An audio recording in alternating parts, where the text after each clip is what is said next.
Okay, today we're doing Genesis 31, so 31:17 to 32:12.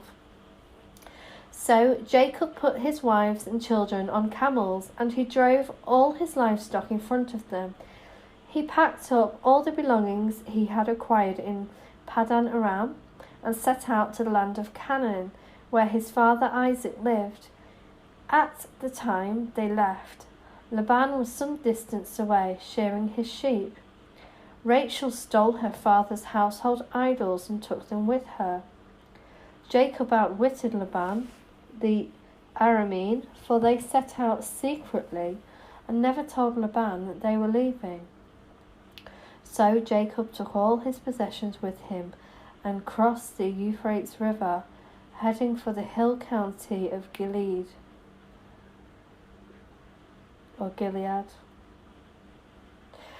3 days later, Laban was told that Jacob had fled.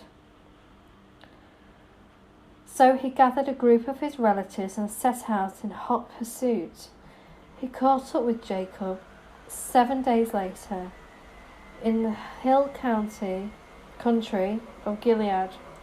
But the previous night God had appeared to Laban the Aramean in a dream and told him, "I'm warning you, leave Jacob alone." Laban caught up with Jacob as he was camped in the hill country of Gilead, and he set up camp not far from Jacob's. "What do you mean by deceiving me like this?"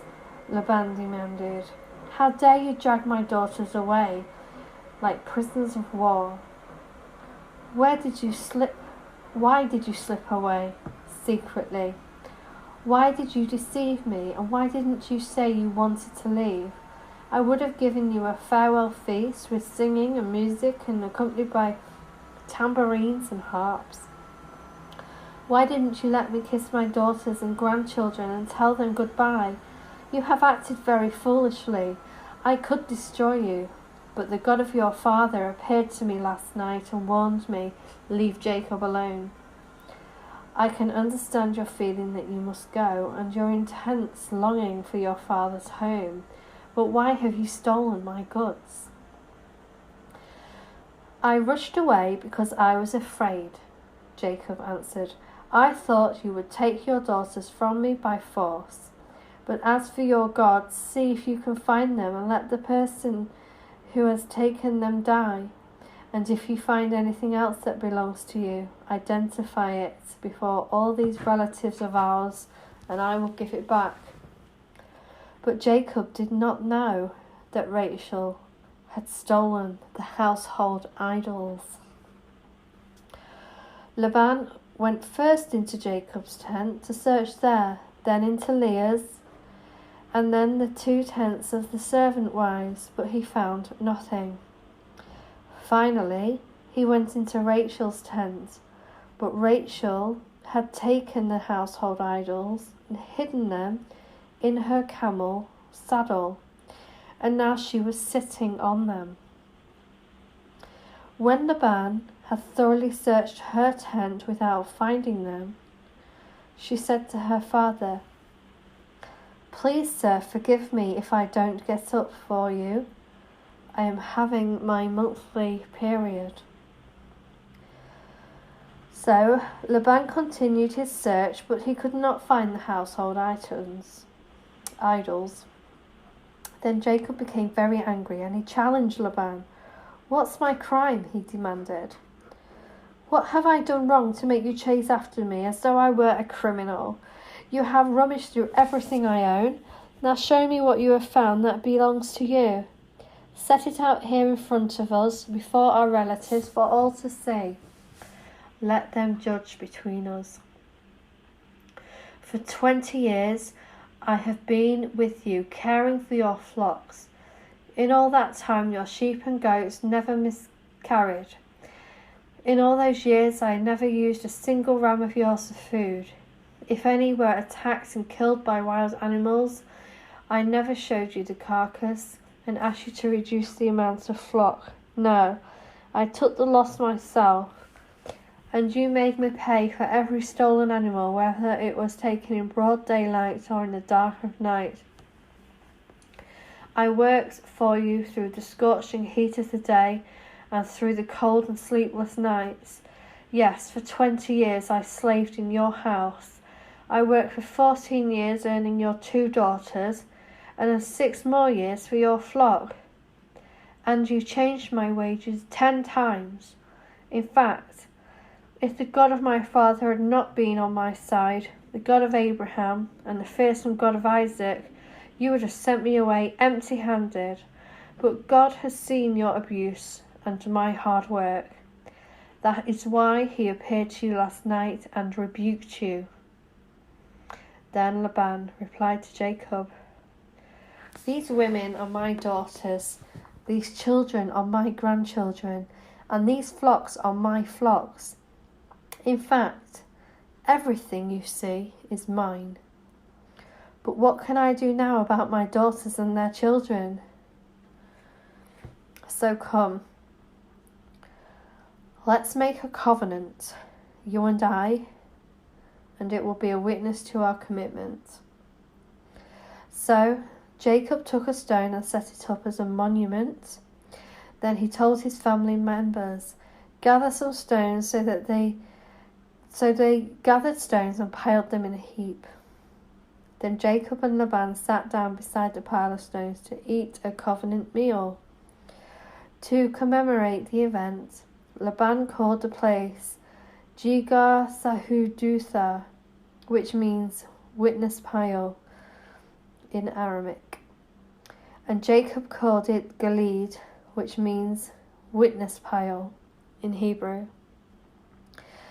Then Laban declared, the pile of stones will stand as a witness to remind us of the covenants we have made today. This explains why it was called Gilead, witness pile, but it was also called Mizpah, which means watchtower.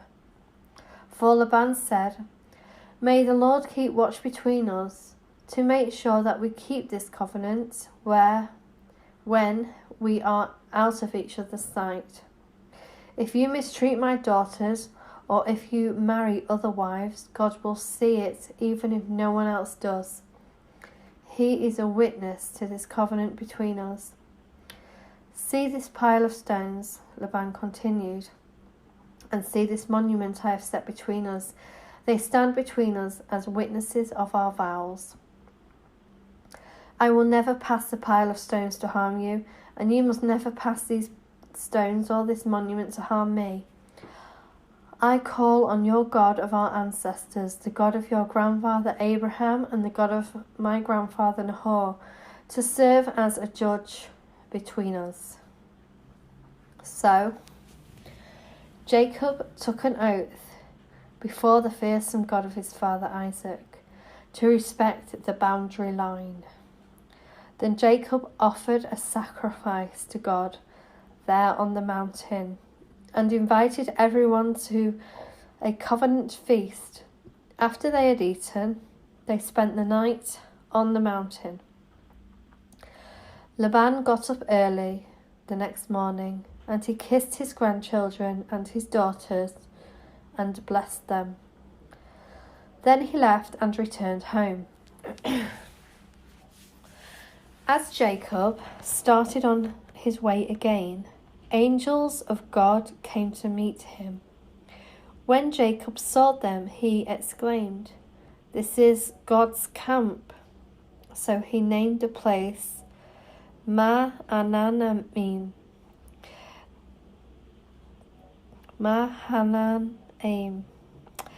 Then Jacob sent messengers ahead to his brother Esau, who was living in the region of Seir in the land of Edom. He told them, "Give this message to my master Esau. Humble greetings from your servant Jacob. Until now I have been living with Uncle Laban, and now I own cattle, donkeys, flocks of sheep and goats, and many servants, both men and women. I have sent these messengers to inform you, my lord, of my coming hoping that you will be friendly to me. After delivering the message, the messengers returned to Jacob and reported, "We have met your brother Esau, and he is already on his way to meet you with an army of 400 men." Jacob was terrified at the news.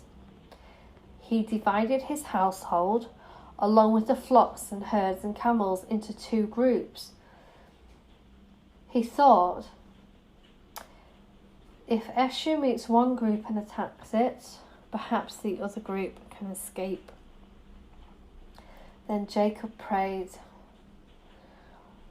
"O God of my grandfather Abraham and God of my father Isaac, O Lord, you told me, return to your land and to your relatives, and you promised me, I will treat you kindly.